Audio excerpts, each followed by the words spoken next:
This is pork meat marinated with seasoning, soy sauce, and lemon juice. So let's start it with cooking oil and simply fry all the meat until golden brown and crispy.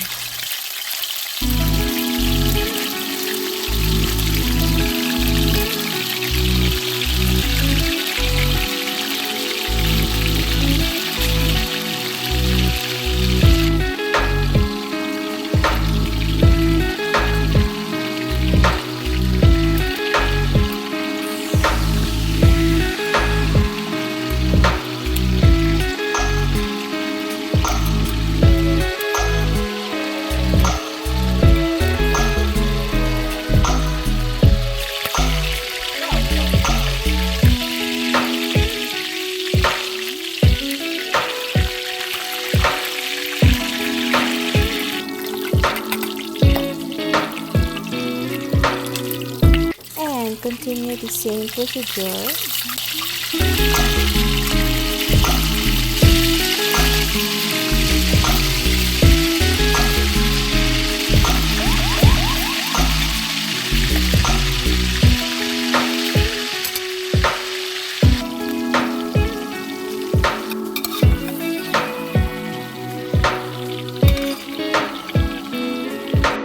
And they are all done frying. And this is all the ingredients I prepared: tomato, ginger, onion, garlic, tomato juice, brown sugar, soy sauce, broth seasoning, and spring onion. Using the same cooking pan, fry the ginger first.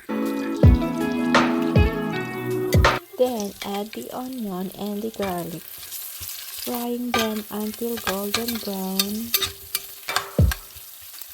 Then add the sliced tomato and continue frying.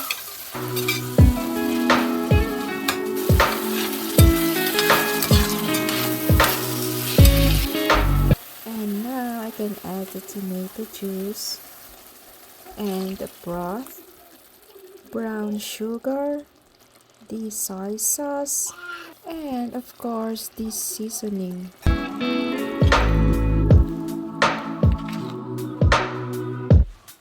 Let it boil and add the fried meat.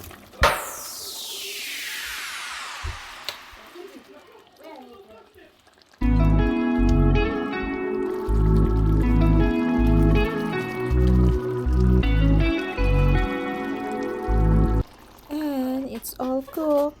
Lastly, sprinkle with spring onion. That's how simply it is.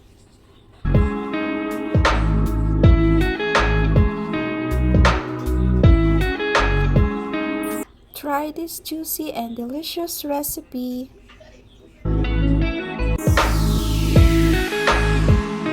Thanks to all of you guys for watching.